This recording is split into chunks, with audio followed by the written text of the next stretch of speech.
کچھ اسلام سے دور ہے۔ اسلام میں خواتین کے حقوق کو جاننے کے لیے ہمیں مسلم معاشرے کو نہیں دیکھنا چاہیے، مسلمانوں کی طرف نہیں دیکھنا چاہیے۔ اگر صحیح طریقے سے آپ جاننا چاہتے ہیں اسلام میں خواتین کے حقوق کیا ہے، ہمیں تحقیق کرنا چاہیے اسلام کے مذہب کتاب کی، جو بنیادی کتابیں ہیں اسلام میں، اس کو ہمیں پڑھنا چاہیے جاننے کے لیے اسلام میں خواتین کے حقوق کیا ہے۔ اسلام میں بنیادی کتابیں ہیں قرآن اور صحیح حدیث۔ قرآن اور صحیح حدیث کبھی بھی آپس میں نہیں ٹکرائیں گے۔ میں جانتا ہوں کہ اس موضوع پہ اسلام میں خواتین کے حقوق اکثر کئی بار علماؤں کا اختلاف ہے۔ اس کی وجہ ہے کیونکہ کئی بار ایک قرآن مجید کی آیت کو دیکھتے ہیں اور باقی سارے آیتوں کو نظر انداز کرتے ہیں۔ اگر قرآن مجید کو ایک ساتھ میں پڑھا جائے گا مکمل طور پہ تو جتنے بھی اختلاف ہے اکثر یہ اختلاف دور ہو جائیں گے۔ اگر کوئی 2-3 رائے ہے تو صحیح رائے جاننے کے لیے ہمیں دیکھنا چاہیے صحیح حدیث میں اس کی تفسیر کیا ہے۔ اگر یہ اختیار کیا جائے تو انشاءاللہ جتنے بھی اختلاف ہے وہ مٹ جائیں گے۔ اسلام میں مرد اور عورت کا درجہ برابر ہے، لیکن برابر درجے کا مطلب یہ نہیں کہ عورت اور مرد ہو بہو ہے۔ عورت اور مرد کا درجہ اسلام میں برابر ہے، لیکن اس کا مطلب یہ نہیں کہ عورت اور مرد ہو بہو یکساں ہے، کیونکہ اللہ سبحانہ و تعالیٰ نے عورت اور مرد کو فزیولوجیکلی ڈفرنٹ بنایا ہے، بایولوجیکلی ڈفرنٹ بنایا ہے، سائیکولوجیکلی ڈفرنٹ بنایا ہے، فزیکلی ڈفرنٹ بنایا ہے۔ جسمانی طور پہ عورت اور مرد الگ ہے، ذہنی طور پہ الگ ہے، depending upon the make up. جس طریقے سے اللہ سبحانہ و تعالیٰ نے مرد اور عورت کو الگ طریقے سے بنایا ہے، اسی طریقے سے ان کا رول جو ہے وہ علیحدہ ہے، ڈفرنٹ ہے۔ آج کی اس تقریر اسلام میں خواتین کے حقوق کو میں نے 6 حصوں میں بانٹا ہے۔ اسلام میں خواتین کے روحانی حقوق، اسلام میں خواتین کے معاشی حقوق، اسلام میں خواتین کے معاشرتی حقوق، اسلام میں خواتین کے تعلیمی حقوق، اسلام میں خواتین کے قانونی حقوق اور اسلام میں خواتین کے سیاسی حقوق۔ ہم پہلے غور کریں گے اسلام میں خواتین کے روحانی حقوق پر۔ اکثر غیر مسلم کو یہ غلط فہمی ہے کہ اسلام میں جنت صرف مردوں کے لیے ہے، خواتین جنت میں جا ہی نہیں سکتے، ان کی یہ غلط فہمی ہے۔ یہ غلط فہمی کو دور کرنے کے لیے قرآن مجید کی ایک آیت ہی کافی ہے۔ اللہ تعالیٰ فرماتے ہیں سورہ نساء میں سورہ نمبر 4 آیت نمبر 124 میں وَمَن يَعْمَلْ مِنَ الصَّالِحَاتِ مِنْ ذَكْرٍ وَأُنثَىٰ، مطلب اگر آپ میں سے کوئی بھی شخص چاہے عورت یا مرد ہو اور وہ اچھے اعمال کرتا ہے اور وہ مومن ہے تو انشاءاللہ وہ جنت میں جائیں گا اور اس کے ساتھ کوئی بھی ناانصافی نہیں ہوگی۔ اللہ تعالیٰ فرماتے وَمَن يَعْمَلْ مِنَ الصَّالِحَاتِ مِنْ ذَكْرٍ وَأُنثَىٰ، کہ اللہ تعالیٰ کوئی بھی شخص ہو چاہے مرد یا عورت اگر اچھے اعمال کرتا ہے اور مومن ہے تو انشاءاللہ جنت میں جائیں گا۔ اللہ تعالیٰ اس پیغام کو پھر سے دہراتے ہیں سورہ نحل میں سورہ نمبر 16 آیت نمبر 97 میں کہ اگر آپ میں سے کوئی بھی شخص چاہے مرد ہو یا عورت اگر اچھے کام کرتا ہے اور ایمان رکھتا ہے اسے انعام دیا جائے گا۔ اللہ تعالیٰ فرماتے سورہ نساء میں سورہ نمبر 4 آیت نمبر 1 سورہ نمبر 4 آیت نمبر 1 یا ایھا الناس اتقوا ربکم الذی خلقکم من نفس واحدہ وخلق منها زوجہا، اے انسانوں اپنے رب سے ڈرو جس نے تمہیں ایک جان سے بنایا ہے اور اس جان سے اس کے جیسا جوڑا بنایا ہے۔ اس سے یہ ثابت ہوتا ہے کہ وہی جان سے جس سے آدمی بنا ہے اسی سے بنی ہے عورت، یعنی روحانی طور پہ عورت اور مرد یکساں ہے۔ اللہ تعالیٰ فرماتے ہیں سورہ شعراء میں، سورہ نمبر 42 آیت نمبر 11 میں، فاطر السماوات والارض جعل لکم من انفسکم ازواجا، اللہ نے زمین اور آسمان بنائے ہیں اور تمہارے لیے تمہارے جیسا جنس کا جوڑا بنائے ہیں۔ مطلب آدمی اور عورت روحانی طور پہ یکساں ہے۔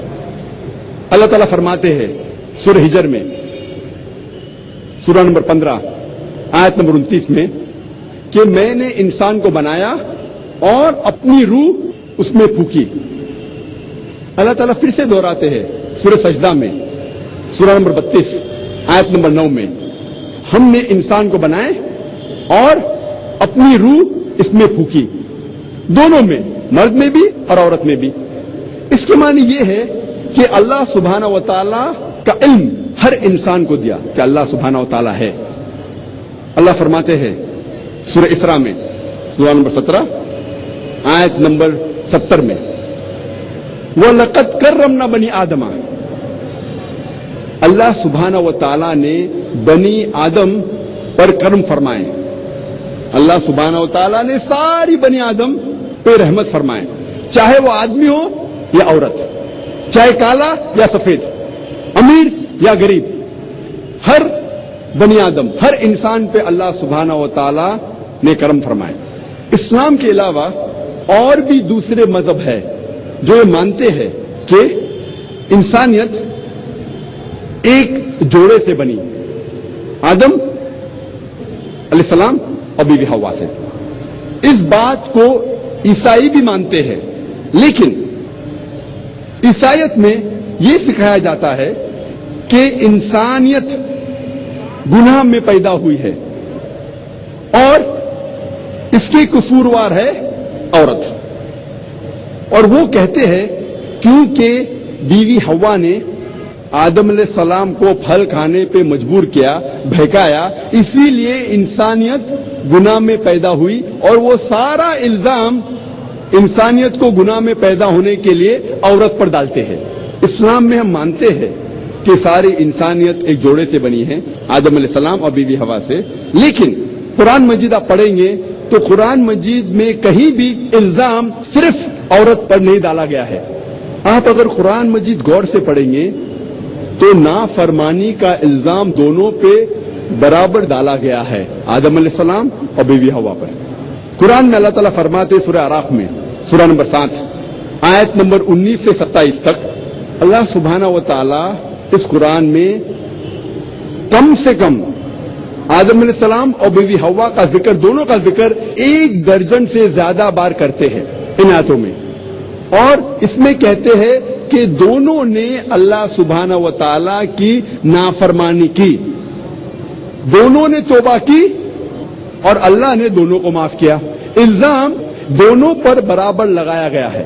قرآن مجید میں کوئی بھی آیت نہیں ہے جہاں صرف عورت یا صرف بیوی حوا پر الزام لگایا گیا ہے، لیکن قرآن مجید میں ایک آیت ہے سورہ طہ میں، سورہ نمبر 20 آیت نمبر 121، جہاں صرف آدم علیہ السلام کا ذکر ہوتا ہے اور کہا جاتا ہے کہ آدم علیہ السلام نے اللہ کی بات نہیں مانی۔ لیکن اگر آپ قرآن کو مکمل طور سے پڑھیں گے تو الزام دونوں پر برابر ہے، عورت اور مرد پہ، آدم علیہ السلام اور بیوی حوا پر۔ اور جب ہم پڑھتے ہیں بائبل، عیسائیت کی کتاب، اس میں لکھا ہے بک آف جینیسس میں چیپٹر نمبر 3، اس میں لکھا ہے کہ اللہ سبحانہ و تعالی عورت کو ایک سزا دیتے ہیں، ایک دنڈ دیتے ہیں، اور جو یہ پریگننسی ہے، حمل ٹھہرنا، ایک عورت کے لیے سزا ہے۔ بائبل میں لکھا ہے بک آف جینیسس میں چیپٹر نمبر 3 ورس نمبر 16 میں کہ میں تیرا درد بھرا حمل بڑھاؤں گا، خدا کہتا ہے عورت سے، اور تو درد میں بچوں کو جنم دیں گی، میں تیرا درد بھرا حمل بڑھاؤں گا اور درد میں تو بچے جنیں گی، اور تیری خواہش تیرے شوہر کی ہوگی۔ تو اس سے یہ پتا لگتا ہے کہ pregnancy is a Chris on the woman. حمل ٹھہرنا ایک سزا ہے عورت کے لیے. لیکن جب ہم قرآن مجید پڑھتے ہیں, قرآن میں اللہ تعالیٰ فرماتے ہیں سورہ نساء میں سورہ نمبر 4 آیت نمبر 1 میں, respect the womb that bore you, عزت کرو اس کوکھ کی جس نے تمہیں جنم دیا. اللہ تعالیٰ فرماتے ہیں سورہ انعام میں سورہ نمبر 6 آیت نمبر 151 میں کہ آپ اپنے والدین کی عزت کرو, نیک سلوک کرو. اللہ تعالیٰ فرماتے ہیں سورہ لقمان میں سورہ نمبر 31 آیت نمبر 14 میں کہ ہم نے انسان کے لیے فرض کیا ہے کہ وہ اپنے والدین سے حسن سلوک کرے, اور آپ کی والدہ نے درد کے بعد درد سے آپ کو پیٹ میں سنبھالا اور 2 سال تک دودھ پلایا. اللہ تعالیٰ فرماتے ہیں سورہ احقاف میں سورہ نمبر 46 آیت نمبر 15 میں وَيَسَّرْنَا الْإِنسَانَ بِوَالِدَيْهِ احسانا, ہم نے فرض کیا ہے انسانیت پر کہ وہ اپنے والدین سے حسن سلوک کرے, اور تمہاری والدہ نے مشکل سے تمہیں پیٹ میں سنبھالا اور درد کے ساتھ جنم دیا. جب ہم قرآن مجید پڑھتے ہیں ہمیں پتہ لگتا ہے کہ پریگننسی اپلفٹس اے وومن, کیونکہ عورت انسان کو جنم دیتی ہے اسی لیے اس کی عزت اور اٹھائی گئی ہے, نہ کہ اسے نیچے کیا گیا ہے. اور اللہ سبحانہ و تعالی کے نزدیک جنس, سیکس کبھی بھی کرائیٹیریا نہیں ہے, کبھی بھی معیار نہیں ہے کسی کو عزت دینے کے لیے یا نیچے گرانے کے لیے. انسان کو جانچنے کا معیار قرآن مجید میں دیا گیا ہے سورہ حجرات میں سورہ نمبر 49 آیت نمبر 13 میں, جہاں اللہ سبحانہ و تعالیٰ فرماتے ہیں یا ایھا الناس انا خلقناکم من ذکر و انثی وجعلناکم شعوبا وقبائل لتعارفوا ان اکرمکم عند اللہ اتقاکم ان اللہ علیم خبیر. اے انسانوں, ہم نے تمہیں ایک مرد اور ایک عورت کے جوڑے سے بنایا ہے اور تمہیں قبیلوں اور برادری میں بانٹا ہے تاکہ آپ ایک دوسرے کو پہچان سکے, نہ کہ آپ ایک دوسرے سے نفرت کریں. اور آپ میں سے سب سے بہتر انسان وہ ہے جو تقوی رکھتا ہے. اللہ کے نزدیک انسان کو جانچنے کا معیار جنس نہیں ہے, رنگ نہیں ہے, پیسہ نہیں ہے, لیکن ہے تقوی, اللہ کا خوف, تقوی, پائٹی, گاڈ کانشیسنیس, رائچسنیس, نیکی. اور جنس کبھی بھی معیار نہیں ہے اللہ سبحانہ و تعالیٰ کے لیے کہ وہ کسی کو سزا دے یا کسی کو ریوارڈ دے, کسی کو انعام دے. اللہ تعالیٰ فرماتے سورہ آل عمران سورہ نمبر 3 آیت نمبر 195 میں اللہ تعالیٰ فرماتے میں کبھی بھی کسی بھی شخص چاہے وہ عورت ہو یا مرد ہو میں اس کے اعمال کو ضائع نہیں کروں گا کیونکہ یہ دونوں ایک دوسرے کے برابر ہے. اللہ تعالیٰ فرماتے ہیں سورہ احزاب میں سورہ نمبر 33 آیت نمبر 35 میں, جس سے میں نے تقریر کو شروع کیا, اس میں اللہ سبحانہ و تعالی مرد اور عورت کی روحانی طور پہ جو ڈیوٹیز ہے اس کو بیان کیے ہیں. اللہ تعالیٰ فرماتے ہیں سورہ احزاب میں سورہ نمبر 33 آیت نمبر 35 میں ان المسلمین والمسلمات, بے شک مسلم مرد اور عورتوں کے لیے, والمومنین والمومنات, ایمان والے مرد اور عورتوں کے لیے, والقانتین والقانتات, فرما بردار مرد اور عورتوں کے لیے, والصادقین والصادقات, سچے مرد اور عورتوں کے لیے, والصابرین والصابرات, صبر کرنے والے مرد اور عورتوں کے لیے, والخاشعین والخاشعات, خشوع اختیار کرنے والے, اللہ کے نزدیک جھکنے والے مرد اور عورتوں کے لیے, والمتصدقین والمتصدقات, صدقہ دینے والے مرد اور عورتوں کے لیے, والصائمین والصائمات, روزہ رکھنے والے مرد اور عورتوں کے لیے. والحافظین فروجهم والحافظات، اپنی عزت اور آبرو کی حفاظت کرنے والے مرد اور عورتوں کے لیے. والذاکرین اللہ کثیرا والذاکرات، اللہ کی بے حد تعریف اور ذکر کرنے والے مرد اور عورتوں کے لیے. اعد اللہ لہم مغفرۃ واجر عظیما، اللہ نے ان کے لیے بے حد انعام رکھا ہے اور مغفرت رکھی ہے.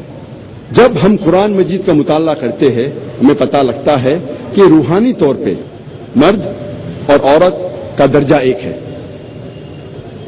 اب ہم تذکرہ کریں گے اسلام میں خواتین کے معاشی حقوق. اسلام نے خواتین کو معاشی حقوق مغربی ممالک سے کم 1300 سال پہلے دیے. اسلام میں 1400 سال پہلے بالغ عورت کو حق ہوتا ہے کہ وہ اپنی جائیداد بیچے یا خریدے بنا کسی کو پوچھ کے. مغرب ممالک میں سب سے پہلے انگلینڈ میں 1870 میں ایک شادی شدہ عورت کو حق دیا گیا تھا زمین خریدنے کو یا بیچنے کے لیے، جائیداد خریدنے کے لیے یا بیچنے کے لیے بنا اپنے شوہر سے پوچھے ہوئے. اس کا نام تھا میرڈ وومنز پراپرٹی ایکٹ، اور اس کو تبدیل کیا گیا تھا 1882 میں اینڈ 1887 میں. سب سے پہلی بار اسلام نے یہ حق عورت کو مغربی ملک سے 1300 سال پہلے دیے. اسلام میں عورت نوکری کر سکتی ہے وہ جو شریعت اسے اجازت دیتی ہے. کوئی بھی قرآن میں آیت نہیں ہے یا صحیح حدیث نہیں ہے جو حلال کام کرنے سے عورت کو روکتی ہے، لیکن اسے اپنے حجاب کو مینٹین کرنا چاہیے. حجاب کو اختیار کرتے ہوئے اگر نوکری کرنا چاہے تو کر سکتی ہے. اگر ایسا کوئی کام ہے جو اسے حجاب کرنے سے روکتا ہے تو وہ نوکری، وہ کام صحیح نہیں، وہ ان اسلامک ہے، غیر اسلامک ہے. وہ کام جو جسم کی نمائش کرتا ہے، مثال کے طور پہ ڈانسنگ، فلم ایکٹنگ، ماڈلنگ، یہ سارے کام حرام ہیں. بہت سے کام جو مرد کے لیے حرام ہے وہ عورت کے لیے بھی حرام ہے. مثال کے طور پہ شراب خانہ میں کام کرنا، جوئے کے اڈے میں کام کرنا، غیر اسلامک کام کرنا، یہ سارے کام دونوں کے لیے حرام ہے، مرد کے لیے بھی عورت کے لیے بھی. اور عورت گھر میں سلائی کر سکتی ہے، پوٹری برتن بنا سکتی ہے، آفسوں میں کام کر سکتی جہاں علیحدہ انتظام ہے مرد اور خواتین کے لیے. Islam does not agree with intermingling of sexes. وہ کام جس میں مرد اور عورت گھل مل کے کام کرے یہ کام صحیح نہیں. عورت تجارت بھی کر سکتی ہے لیکن اگر نامحرم کے ساتھ کوئی چیز ہے تو محرم کے ذریعے کرے، والد کے ذریعے، بھائی کے ذریعے، شوہر کے ذریعے یا بیٹے کے ذریعے. اگر ہم صحیح اسلامک معاشرہ چاہتے ہیں تو کچھ خواتین کو ٹیچر بنانا ہمارے لیے ضروری ہے، نرس بنانا ضروری ہے، ڈاکٹر بنانا ضروری ہے. اگر میں چاہتا ہوں کہ میری بیوی حجاب کرے، میری والدہ حجاب کرے، تو ہمیں دیکھنا چاہیے کہ کچھ خواتین ہمارے معاشرے میں کم از کم نرس بنے، کم از کم ڈاکٹر بنے، گائنیکولوجسٹ بنے. لیکن اسلام میں خواتین معاشی طور سے بڑے ذمہ ہیں، ان کے اوپر کوئی فائنینشیل obligation نہیں ہے. فائنینشیل obligation اسلام میں، معاشی ذمہ داری اسلام میں مرد کی ہے. عورت کے شادی کے پہلے اس کے والد اور اس کے بھائی کی ذمہ داری ہے، اور عورت کے شادی کے بعد اس کے شوہر کی اور اس کے بیٹی کی ذمہ داری ہے کہ وہ سارا معاشی خرچہ، فائنینشیل obligation جو عورت کا ہے وہ مرد اٹھائے، چاہے وہ روٹی کپڑا یا مکان ہو، چاہے کھانے کے لیے ہو، پہننے کے لیے ہو یا رہنے کے لیے ہو. یہ ساری معاشی ذمہ داری مرد کی ہے. عورت کو زندگی بسر کرنے کے لیے کام کرنے کی کوئی بھی ضرورت نہیں. اگر وہ خود چاہتی ہے کہ میں ہاتھ بٹاؤں اور کوئی کام کروں تو وہ کر سکتی ہے، لیکن کوئی بھی اس سے زبردستی نہیں کر سکتا، کوئی بھی اس سے زبردستی نہیں کر سکتا.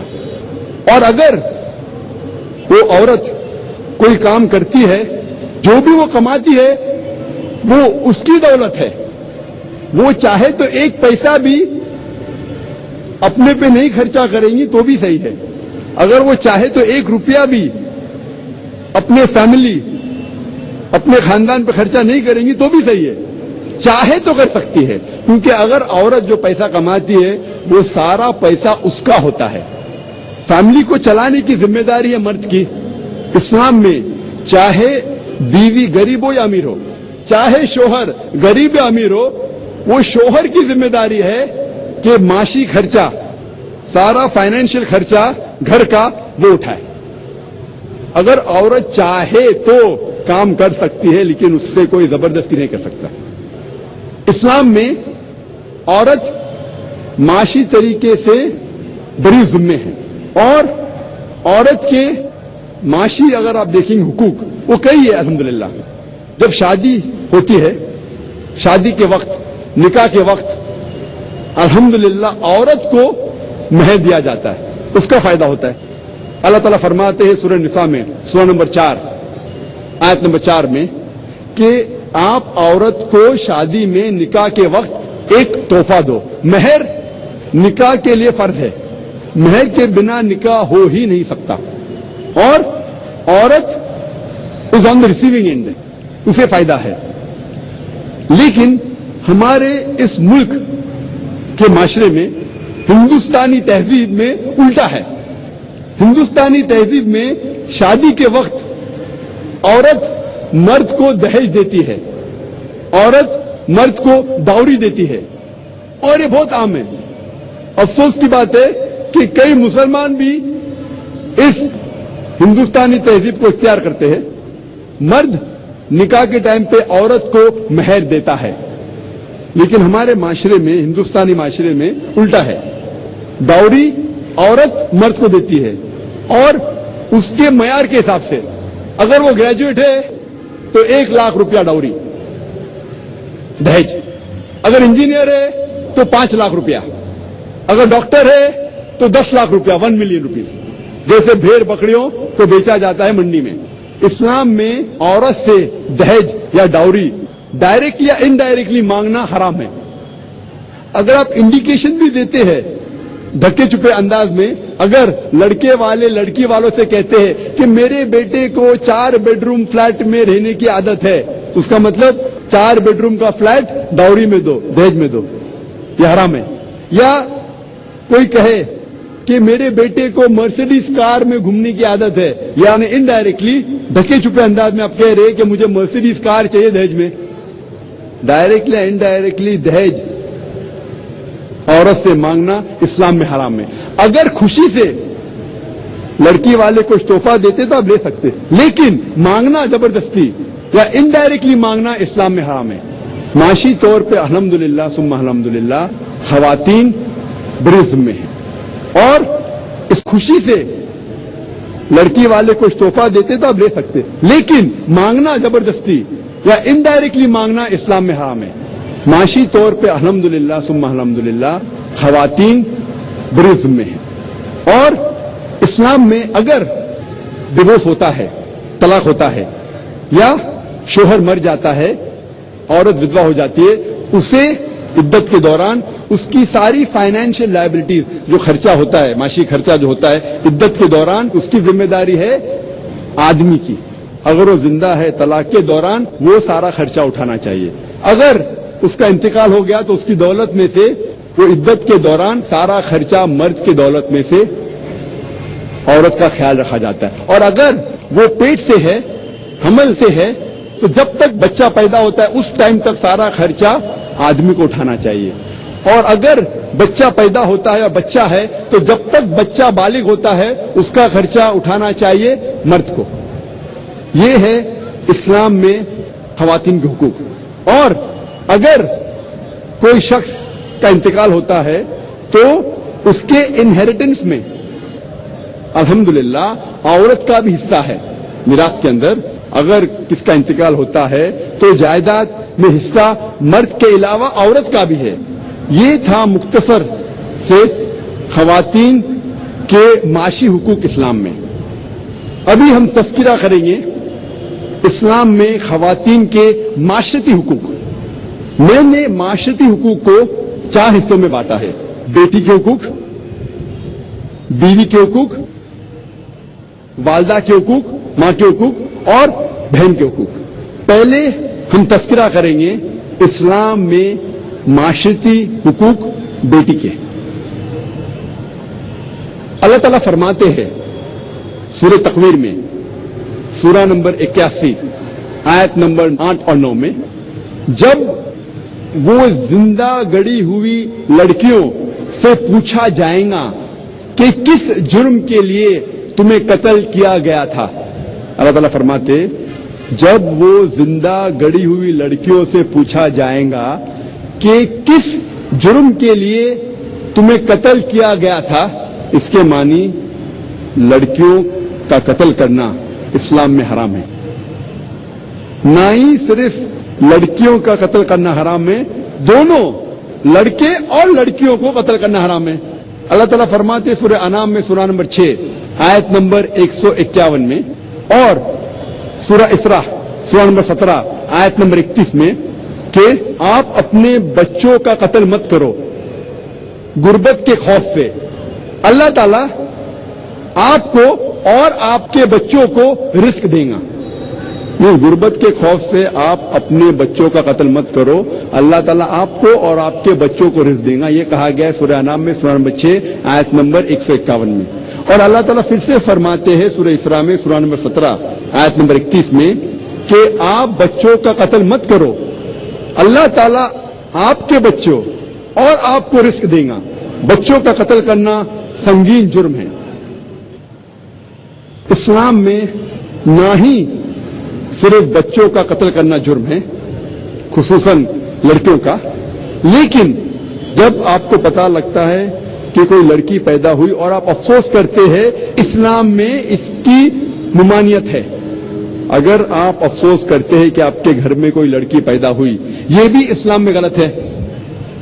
اللہ تعالیٰ فرماتے سورہ نحل میں سورہ نمبر 16 آیت نمبر 58 اور 59 میں، جب کوئی شخص کو خوشخبری ملتی ہے کہ اس کے گھر میں ایک لڑکی پیدا ہوئی اور اس کا منہ چھوٹا ہو جاتا ہے، اسے افسوس ہوتا ہے، وہ اپنا چہرہ باقی لوگ سے چھپاتا ہے اور سوچنے لگتا ہے کیا میں اس لڑکی کو ذلت کی زندگی جینے دوں یا اسے زندہ دفن کروں. کتنی گھنونی سوچ ہے. تو صرف افسوس کرنا کہ ایک لڑکی آپ کے گھر میں پیدا ہوئی، یہ بھی اسلام میں ایک جرم ہے، اس کی ممانعت ہے. اور اللہ کے رسول محمد صلی اللہ علیہ وسلم فرماتے ہیں، صحیح حدیث ہے احمد بن حنبل کی، جلد نمبر 1 حدیث نمبر 2104 میں اللہ کے رسول فرماتے ہیں، اگر کوئی بھی شخص اپنے 2 بیٹیوں کو اچھے طریقے سے پرورش کرتا ہے جب تک وہ بالغ ہو جاتی ہے، تو آخرت کے دن میں وہ شخص میرے اتنے قریب رہے گا. اور 2 انگلی اپنے ایسا کرتے اتنے قریب. اور ایک حدیث ہے جو ابن ماجہ کی، جہاں اللہ کے رسول فرماتے کہ کوئی بھی شخص اگر 2 لڑکیوں کی پرورش کرتا ہے، ان کے ساتھ اچھا حسن سلوک کرتا ہے، تو انشاءاللہ وہ جنت میں جائیں گے. اللہ کے رسول نے صرف کہا نہیں کہ لڑکیوں اور لڑکوں کو اچھے طریقے سے پرورش کرنا چاہیے، انہوں نے ایک زندہ مثال پیش کی. ایک وقت جب ایک شخص اپنے بیٹے کو چومتا ہے اور اپنی مانڈی پہ رکھتا ہے، لیکن اپنے بیٹی کے ساتھ وہ نہیں کرتا، تو اللہ کے رسول فرماتے ہیں کہ اس آدمی نے ناانصافی کی، اسے اپنے بیٹی کو بھی چومنا چاہیے اور اپنے دوسرے مانڈی پہ بٹھانا چاہیے. یہ فرض ہے آپ کا. اب ہم تذکرہ کریں گے اسلام میں معاشرتی حقوق بیوی کے. عورت کو شیطان کا ہتھیار کہا جاتا ہے، a weapon of the devil. عورت کو اکثر دیگر مذاہب میں شیطان کا ہتھیار کہا جاتا ہے، لیکن اسلام میں قرآن میں اللہ سبحانہ و تعالیٰ عورت کو محسنہ کہتے ہیں. محسنہ مانی a fortress against the devil, شیطان کے خلاف ایک قلعہ. محمد صلی اللہ علیہ وسلم فرماتے ہیں there is no monasticism in Islam. رہبانیت اسلام میں حرام ہے. اور اللہ کے رسول فرماتے ہیں صحیح بخاری میں جلد نمبر 7 کتاب النکاح چیپٹر نمبر 3 حدیث نمبر 4 میں اے نوجوانوں آپ میں سے جس کے پاس بھی حیثیت ہے نکاح کرنے کی نکاح کرو. مطلب نکاح جلدی کرنا سنت ہے. اور اللہ کے رسول فرماتے ہیں جو کوئی شادی نہیں کیا وہ مجھ میں سے نہیں ہے. یعنی شادی کرنا اسلام میں فرض ہے. اللہ کے رسول فرماتے ہیں جو شخص شادی کرتا ہے وہ آدھا دین مکمل کرتا ہے. سوال جواب کے نشست میں ایک بھائی نے مجھ سے پوچھا تھا ذاکر بھائی اس کا یہ مطلب ہے کہ اگر میں 2 شادی کروں تو پورا دین مکمل ہو جائے گا میرا؟ اللہ کے رسول کیا کہنا چاہتے تھے جب انہوں نے کہا کہ شادی آدھا دین آپ کا مکمل کرتی ہے؟ ہمیں پتا ہے کہ شادی کرنے سے کئی بیماریاں دور ہوتی ہے. آج کے معاشرے کی بیماری مثال کے طور پہ زنا، فورنیکیشن، فحاشی، پروmiscuity، ہوموسیکشوالٹی. شادی کرنے سے یہ آدھی بیماری معاشرے کی دور ہو جاتی ہے. اگر آپ شادی کریں گے تبھی آپ شوہر یا بیوی ہو سکتے. شادی کرنے کے بعد ہی آپ والد یا والدہ ہو سکتے، جو اہم ذمہ داری ہے. اسی لیے اگر آپ شادی کرتے چاہے 1 کرو یا 2 کرو آپ کا آدھا دن مکمل ہوتا ہے.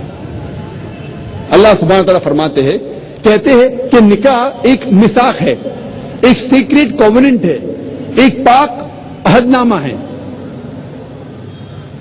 اور اللہ فرماتے ہیں سورہ روم میں سورہ نمبر 30 آیت نمبر 21 میں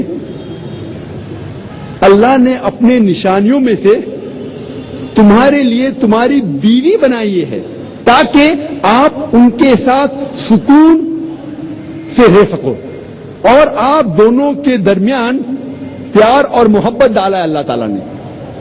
اور اللہ تعالیٰ فرماتے سورہ نساء میں سورہ نمبر 4 آیت نمبر 19 میں کہ عورتوں کو زبردستی اختیار مت کرو. مطلب شادی کے لیے نکاح ہونے کے لیے دونوں کی اجازت ضروری ہے، مرد کی بھی عورت کی بھی. دلہا اور دلہن دونوں کی اجازت ضروری ہے نکاح ہونے کے لیے. اور ایک حدیث میں محمد صلی اللہ علیہ وسلم فرماتے صحیح بخاری کی جلد نمبر 7 کتاب النکاح باب اختیار مت کرو. مطلب شادی کے لیے نکاح ہونے کے لیے دونوں کی اجازت ضروری ہے، مرد کی بھی عورت کی بھی. دلہا اور دلہن دونوں کی اجازت ضروری ہے نکاح ہونے کے لیے. اور ایک حدیث میں محمد صلی اللہ علیہ وسلم فرماتے صحیح بخاری کی جلد نمبر 7 کتاب النکاح باب نمبر 43 حدیث نمبر 69 69. ایک عورت جس کا نام تھا خنسا خادم الانصاریہ وہ محمد صلی اللہ علیہ وسلم کے پاس آتی ہے اور کہتی ہے کہ میرے والد نے میرے مرضی کے خلاف میری شادی ایک آدمی سے کی جسے میں پسند نہیں کرتی. اور اللہ کے رسول نے محمد صلی اللہ علیہ وسلم نے نکاح فسخ کیا، he nullified the marriage. اس کا ذکر احمد بن حنبل میں بھی ہے. اسی لیے اسلام میں نکاح ہونے کے لیے، شادی ہونے کے لیے دونوں کی رضامندی ضروری ہے، آدمی کی بھی عورت کی بھی. اور اسلام میں عورت ایک مالک سے نہیں شادی کرتی تاکہ اسے غلام جیسا برتاؤ کیا جائے. اسلام میں عورت اپنے برابر سے شادی کرتی ہے اور اس کے ساتھ اس کے شوہر کو عزت سے پیش آنا چاہیے. اور اسلام میں ہم عورتوں کو ہاؤس وائف نہیں کہتے، انگلش میں کہتے housewife. She is not married to the house to be called housewife. اسلام میں عورت گھر سے شادی نہیں کرتی کہ اسے کہا جاتا ہے ہاؤس وائف، گھر کی بیوی. In Islam we prefer calling her homemaker. وہ گھر کو بناتی ہے، وہ گھر کی زینت ہے. صحیح لفظ ہے home maker, not house wife. اور اسلام میں اللہ تعالیٰ فرماتے قرآن مجید میں سورہ بقرہ میں سورہ نمبر 2 آیت نمبر 228 میں کہ عورتوں کے حقوق ویسے ہی ہے جیسے مرد کے ہے، لیکن مرد کا ایک درجہ اونچا ہے۔ یہ آیت کے 3-4 الفاظ کو اکثر لوگ غلط لیتے ہیں اور کہتے قرآن میں لکھا ہے کہ آدمی کا درجہ اونچا ہے، اور کہتے الرجال قوامون علی النساء، اللہ کہتا ہے کہ آدمی عورت سے اونچا ہے، اوپر ہے۔ یہ جو آیت وہ کوٹ کر رہے ہیں وہ ہے قرآن مجید کی سورہ نساء کی آیت، سورہ نمبر 4 آیت نمبر 34، جہاں اللہ تعالیٰ فرماتے الرجال قوامون علی النساء، یعنی آدمی عورت کا قوام ہے۔ قوام آتا ہے لفظ اقامہ سے، جب صلاح پڑھنے کے پہلے اقامہ ہوتا ہے مطلب سٹینڈ اپ فار، کھڑے ہونا۔ اسی طریقے سے قوام کے معنی اگر آپ تفسیر طبری پڑھیں گے اس میں قوام کی معنی مرد کے لیے ایک ڈگری ایڈیشنل رسپانسبلٹی ہے، ایک ڈگری زیادہ ذمہ داری ہے۔ اس کا مطلب یہ نہیں کہ ایک ڈگری وہ اونچا ہے کیا دادا گیری کرے، he has got additional responsibility, ایک ڈگری زیادہ ذمہ داری ہے۔ اور قرآن میں آگے اللہ تعالیٰ فرماتے کیونکہ اللہ نے مرد کو عورت سے زیادہ طاقت دی، اس کی وجہ بھی فرماتے اللہ تعالیٰ۔ لوگ اس آیت کا غلط مطلب لیتے ہیں اور کہتے ہیں اللہ تعالیٰ کہتے ہیں کہ مرد عورت سے اونچا ہے۔ اسلام میں لکھا ہے سورہ نساء میں سورہ نمبر 4 آیت نمبر 19 میں کہ اگر آپ اپنے بیوی سے پیار نہیں کرتے پھر بھی اس کے ساتھ حسن سلوک کرو۔ اگر آپ اپنے بیوی کو نہیں چاہتے، نہیں پیار کرتے، پھر بھی ان کے ساتھ اچھا سلوک کرو، حسن سلوک کرو۔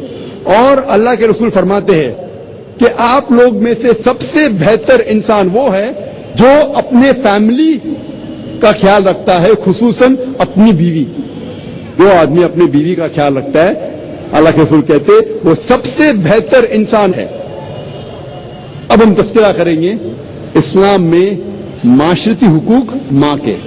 اللہ سبحانہ تعالیٰ فرماتے سورہ اسراء میں سورہ نمبر 17 آیت نمبر 23 اور 24 میں اللہ تعالیٰ فرماتے انسانوں سے کہ آپ صرف میری عبادت کرو۔ انسانوں سے کہتے تم صرف میری عبادت کرو اور اپنے والدین سے حسن سلوک کرو۔ اگر دونوں میں سے کوئی بھی ایک یا دونوں ضعیف ہو جائے ان کو اف تک مت کہو، نہ ہی ان کو جھڑکو، لیکن ان کے ساتھ عزت سے پیش آؤ اور ان کے ساتھ حسن سلوک کرو اور اللہ تعالی سے دعا کرو کہ اے رب آپ ان کے اوپر رحمت فرما جس طریقے سے انہوں نے میرا خیال رکھا بچپن میں۔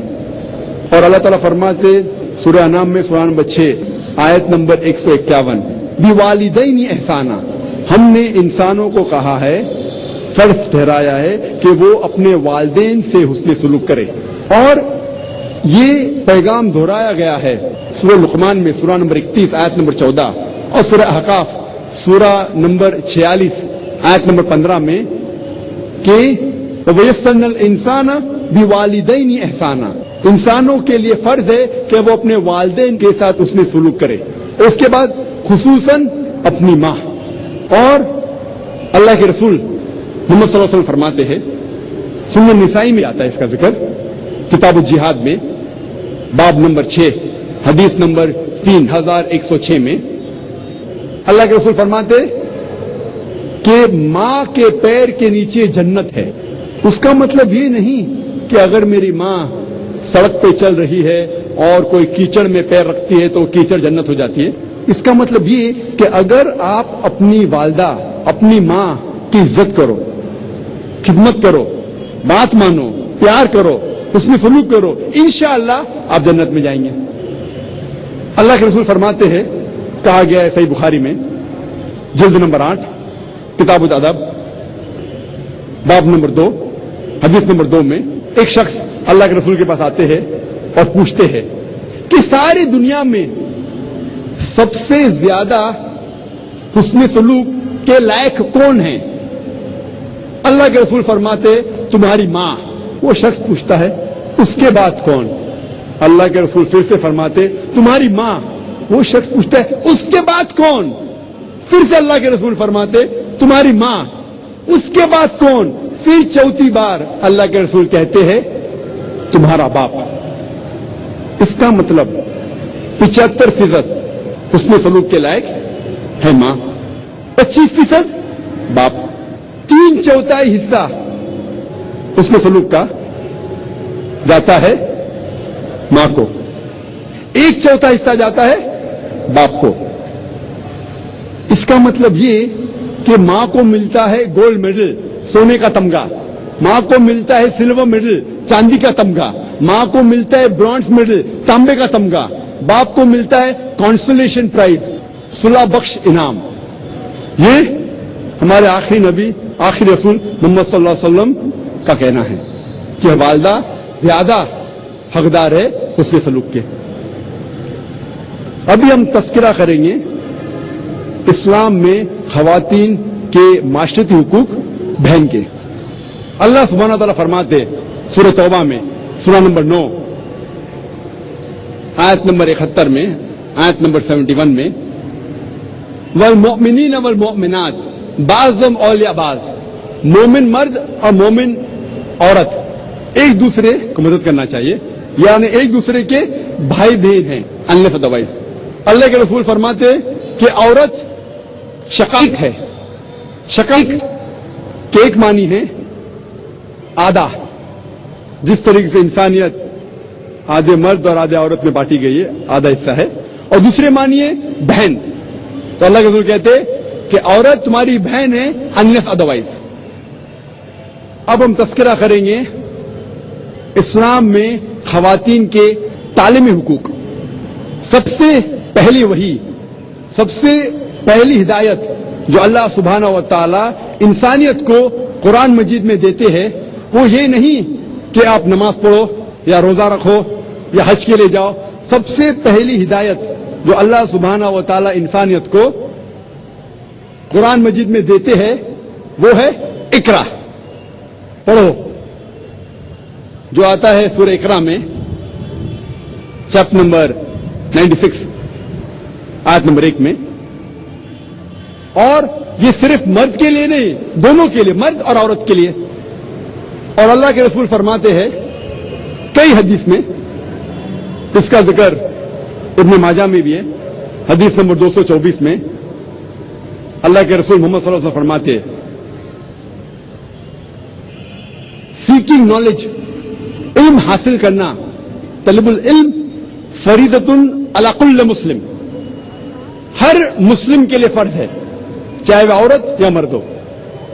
اللہ کے رسول فرماتے علم طلب کرنا، علم حاصل کرنا ہر مسلمان کے لیے فرض ہے، چاہے وہ عورت ہو یا مرد ہو. اور اللہ کے رسول ہمیشہ لوگ سے کہتے تھے کہ اپنے بچوں کو علم دو، خصوصاً اپنی بیٹیوں کو.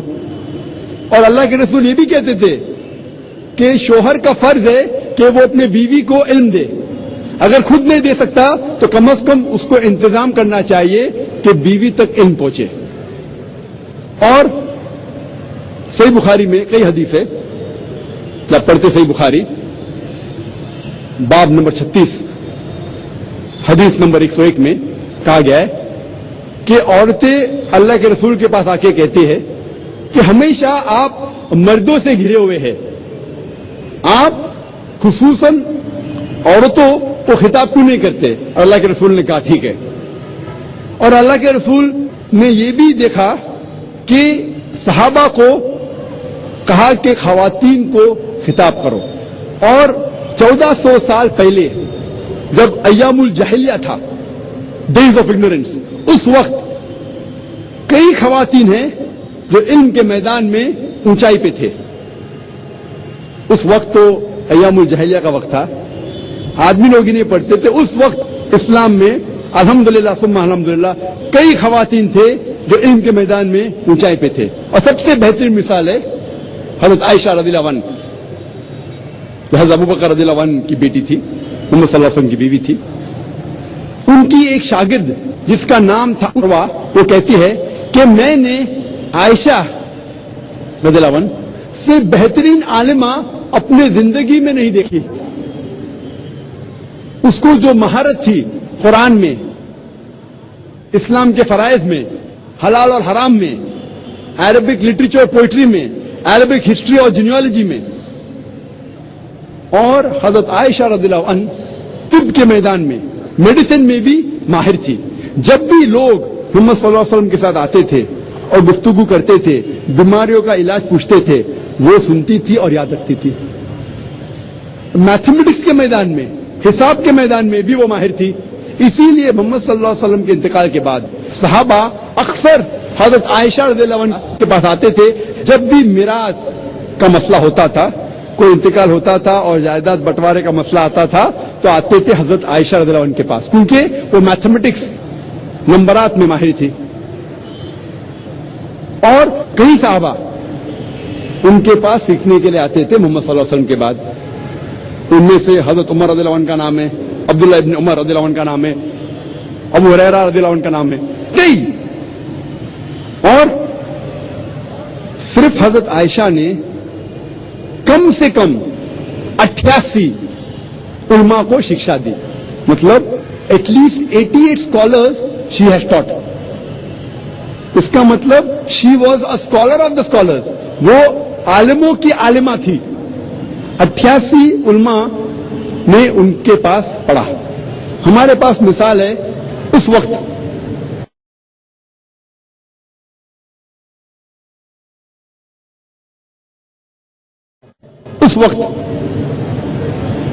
حضرت صفیہ کی رضی اللہ عنہ جو محمد صلی اللہ علیہ وسلم کی بیوی تھی. امام نووی کہتے ہیں کہ حضرت صفیہ رضی اللہ عنہ وہ بہت ذہین تھی. ہمارے پاس مثال ہے ام سلمہ کی رضی اللہ عنہ. ہمارے پاس مثال ہے ام سلیم کی جو حضرت انس رضی اللہ عنہ ان کی والدہ تھی. وہ ماہر تھی حدیث میں اور کہا جاتا تھا کہ وہ بہت ذہین تھی. ہمارے پاس مثال ہے سیدہ نفیسہ کی رضی اللہ عنہ جو تاریخ کہتی ہے کہ کئی علماء کو انہوں نے سکھایا اور ان کے شاگرد امام شافعی بھی تھے. ہمارے پاس مثال ہے ام درداء کی رضی اللہ عنہ جو ابو درداء رضی اللہ عنہ کی بیوی تھی. اور امام بخاری اپنے صحیح میں کہتے ہیں کہ وہ حدیث میں ماہر تھی. کئی مثال ہے. آپ سوچ سکتے ایام الجاہلیہ کے وقت کئی خواتین تھے جو علم کے میدان میں ماہر تھے. اب ہم تذکرہ کریں گے اسلام میں خواتین کے قانونی حقوق. اسلام میں قانونی اعتبار سے مرد اور عورت برابر ہے. اللہ تعالیٰ فرماتے سورہ بقرہ میں سورہ نمبر 2 آیت نمبر 178 اور 179 میں اللہ تعالیٰ فرماتے کہ قصاص میں جب ڈیتھ پینلٹی حد کی سزا ہوتی ہے تو عورت اور مرد کے لیے وہی سزا ہے. اگر کوئی عورت مرد کا قتل کرتی ہے اس کے لیے سزائے موت ہے. اگر کوئی مرد عورت کا قتل کرتا ہے اس کے لیے بھی سزائے موت ہے، اور کوئی عورت مرد کا قتل کرتی ہے اس کے لیے بھی سزائے موت ہے. سزا دونوں کے لیے یکساں ہے. اور لکھا ہوا ہے صحیح بخاری میں جلد نمبر 9 کتاب الادیات میں باب نمبر 4 حدیث نمبر 15 میں کہ ایک یہود ایک بچی کا قتل کرتا ہے، اس کے سر کو کچلتا ہے پتھر کے ذریعے. محمد صلی اللہ علیہ وسلم فوراً اس یہود کو بھی وہی سزا دیتے ہیں، سزائے موت. اس کا سر کچلا جاتا ہے پتھر کے ذریعے. ہمارے پاس مثال ہے حضرت عمر کی رضی اللہ عنہ. اس دور میں کئی آدمی مل کے ایک عورت کا قتل کرتے ہیں اور حضرت عمر رضی اللہ عنہ وہ سارے مرد کو سزا دیتے ہیں قتل کی، قتل کے بدلے قتل. اسلام میں اگر کوئی جسم کا بھاگ حصے کو چوٹ پہنچتی ہے، چاہے وہ آنکھ ہو، ناک ہو، منہ ہو، ہاتھ ہو، جو سزا مرد کو ملتی ہے وہی سزا عورت کو ملتی ہے. سزا یکساں ہے. اور اگر کوئی قاتل کو کوئی رشتہ دار معاف کرنا چاہتا ہے دیا پیسہ لے کے تو اس کو اختیار ہے. وہ رشتہ دار چاہے مرد ہو یا عورت ہو، اس کو قاتل کو معاف کرنے کا حق ہے اور کوئی بھی اسے روک نہیں سکتا. اسلام میں قانونی طور پہ دونوں مرد اور عورت کی سزا یکساں ہے. اللہ تعالیٰ فرماتے سورہ مائدہ میں سورہ نمبر 5 آیت نمبر 38 میں اگر کوئی چوری کرتا ہے چاہے وہ مرد ہو یا عورت, اس کے لیے سزا ہے ہاتھ کاٹنا. چوری کی سزا دونوں کے لیے یکساں ہے, چاہے مرد ہو یا عورت ہو, ہاتھ کاٹنا. اللہ تعالیٰ فرماتے ہیں سورہ نور میں سورہ نمبر 24 آیت نمبر 2 میں, اگر کوئی زنا کرتا ہے چاہے وہ عورت ہو یا مرد ہو, دونوں کے لیے سزا ہے 100 کوڑے. زنا کی سزا غیر شادی شدہ مرد یا عورت زنا کرتے ہیں تو قرآن مجید میں اس کی سزا ہے 100 کوڑے, چاہے وہ عورت ہو یا مرد ہو. اسلام میں عورت کو شہادت دینے کا بھی حق ہے, گواہی دینے کا حق ہے. اسلام میں کئی مذاہب میں عورت گواہی دے نہیں سکتی, اسلام میں ہے. اور اسلام میں اللہ تعالیٰ فرماتے سورہ نور میں سورہ نمبر 24 آیت نمبر 4 میں, اگر کوئی شخص کوئی عورت کے عزت کے بارے میں کہتا ہے, بہتان لگاتا ہے, if he lays an allegation against the chastity of the woman, عورت کے عزت کے بارے میں کچھ غلط کہتا ہے, اس کے آبرو کے بارے میں, اور اگر وہ 4 گواہ پیش نہیں کر سکتا تو اسے 80 کوڑے ملتے ہیں, 80 کوڑے, اور آئندہ اس کی گواہی نہیں مانی جائیں گی. آج کے معاشرے میں کئی لوگ کھلم کھلا گالی دیتے, ماں کے اوپر بہن کے اوپر. اسلام میں اگر کوئی الزام لگاتا ہے کوئی خاتون کی عزت یا آبرو کے بارے میں, اور اگر 4 گواہ پیش نہیں کر سکتا اسے 80 کوڑے. اور اسلام میں خواتین کی حفاظت کی جاتی ہے. اور جب عورت شادی کرتی ہے مغربی معاشرے میں وہ اختیار کرتی ہے اپنے شوہر کا نام. اسلام میں شی ہیز این آپشن, وہ اپنا پرانا نام بھی رکھ سکتی ہے, اپنے والد کا نام بھی رکھ سکتی ہے, اسے اختیار ہے. یہ تھا ان بریف مختصر سا اسلام میں خواتین کے قانونی حقوق. ہم آخر میں تذکرہ کریں گے اسلام میں خواتین کے سیاسی حقوق. اللہ تعالیٰ فرماتے سورہ توبہ میں سورہ نمبر 9 آیت نمبر 71 میں, والمؤمنین والمؤمنات بعضهم اولیاء بعض, مومن مرد اور عورت ایک دوسرے کی مدد کرنا چاہیے, معاشری طور پہ بھی اور سیاسی طور پہ بھی. اور اللہ فرماتے ہیں سورہ ممتحنہ میں سورہ نمبر 60 آیت نمبر 12 میں, محمد صلی اللہ علیہ وسلم سے کہتے, اے رسول جب خواتین عورتیں تمہارے پاس آئیں گی بیعت لے کے. اسلام میں جو بیعت ہے وہ ماڈرن سسٹم آف ووٹنگ سے کئی اونچا ہے. ماڈرن سسٹم آف ووٹنگ میں ووٹ کرتے ہیں اسٹیٹس مین کو ٹو رن دا اسٹیٹ, وہ چنتے ہیں ملک کے لیے حکومت کرنے کے لیے. اسلام میں جب خواتین محمد صلی اللہ علیہ وسلم سے بیعت لیتی ہے, نہ ہی وہ مانتی ہے کہ محمد صلی اللہ علیہ وسلم اللہ کے رسول تھے, وہ یہ بھی مانتے ہیں کہ he was a statesman, politically سیاسی طور پہ وہ صدر تھے, امیر تھے. تو اسلام میں خواتین کو بھی ووٹ کرنے کی اجازت ہے. اور ایک واقعہ ہے جس میں حضرت عمر رضی اللہ عنہ وہ مسجد میں سوچ رہے تھے صحابہ کے ساتھ کہ وہ مہر کی حد طے کرنا چاہیے. خواتین کافی مہر پوچھ رہی تھی, حد طے کرنا چاہتا تھا. اور یہ حدیث ہے, کچھ لوگ کہتے ہیں ضعیف ہے لیکن اکثر علماء کہتے ہیں کہ صحیح حدیث ہے.